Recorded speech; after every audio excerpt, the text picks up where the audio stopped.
التصريحات خلينا ما نقولش عليها حاجه اخرى للسيد وزير التربيه ونحكي عليه في وضع في موضوع التاريخ. وراه ساعات يصرح السيد وزير التربيه ياخذها البعض على ماخذ الهزل وياخذها البعض على ماخذ يعني عدم الجديه، ولكن وقت يخرج وزير التربيه يقول رانا احنا في برنامج التاريخ باش نمشيو نقروا التاريخ، كل ولايه تقري تاريخها وكل معتمديه تقري تاريخها. بمعنى شو معناها؟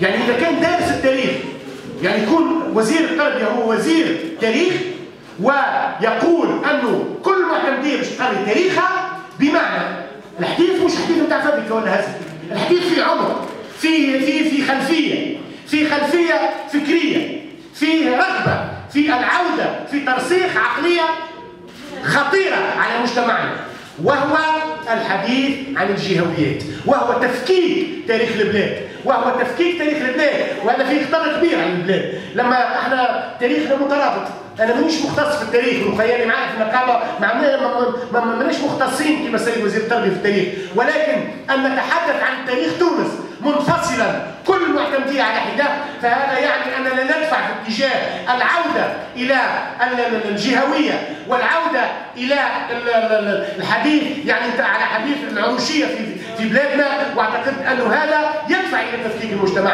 هذا كان يفترض انه يعني ساسه البلاد يقف ضد هذه التصريحات، انه ساسه البلاد يقف ضد هكذا التلميحات عندما تاتي من وزير التربيه، لانه عندما يتكلم وزير التربيه في الدول المحترمه يتكلم عن استراتيجيات البلاد واستراتيجيات الحكومات في عمليه الاصلاح، واذا كان هذه استراتيجيه الحكومه في اصلاح التربوي هو الدفع نحو تفكيك المجتمع، فهي خيبه المسعى وهي خيبه الاصلاح.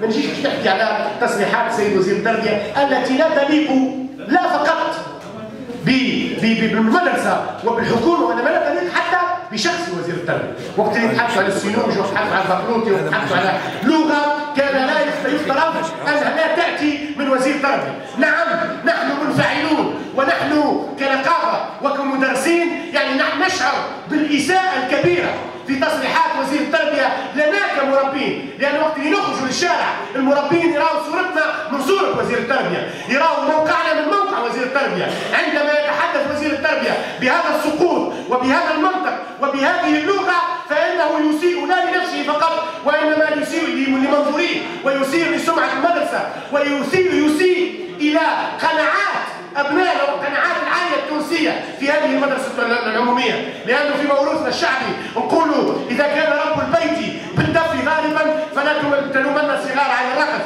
اذا كان وزير التربيه بهذا الاسلوب وبهذا المنطق وبهذه اللغه فكيف نلوم على مدرسه تنحدر يوم بعد يوم؟ كيفاش نلوموا ان مدرستنا يتحرك فيها تلميذ؟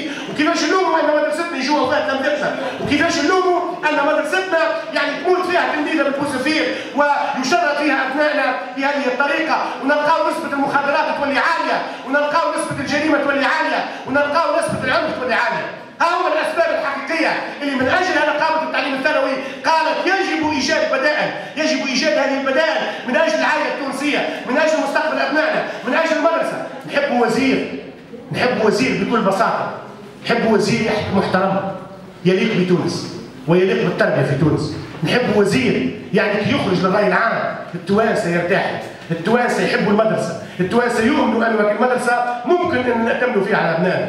اذا نحبوا التوانسه يجيوا يدفعوا للمدرسه ويجيوا يتعهدوا المدرسه ويجيوا يحميوا المدرسه ويجيوا يبيضوا المدرسه ويجيوا يحطوا يغرسوا شجره في المدرسه، ولكن يغرسوها طوعا وحبا في هذه المدرسه وانسجاما مع تلك الصوره التي ينقلها الوزير للمدرسه. نحب كفاءه وطنيه حقيقيه، كفاءه تؤمن بالمدرسه العموميه، وما اكثرها الكفاءات في تونس، ما اكثرها هذه الكفاءات اللي قادره ان تخلق ثوره داخل المدرسه وتخلق. وعندما تاتي هذه المواصفات اللي ما هياش عزيزه وما هياش قليله في تونس، نقابه التعليم الثانوي ستكون اكثر دعما واكثر الداعمين الى هذا التوجه، لانه ما عندناش حتى مصلحه. ونتحدى الناس كل اللي يحب يتفضل، اللي عنده حاجه على نقابه التعليم الثانوي ولا نقابه التعليم الثانوي عندها مصلحه ذاتيه في هذا الصراع، يتفضل يقول لنا ويجيب لنا دلائل على هذا. ليس لدينا مصلحه، المصلحه الوحيده التي لدينا هي مصلحه ابنائنا، هي مصلحه المدرسه، هي مصلحه تونس.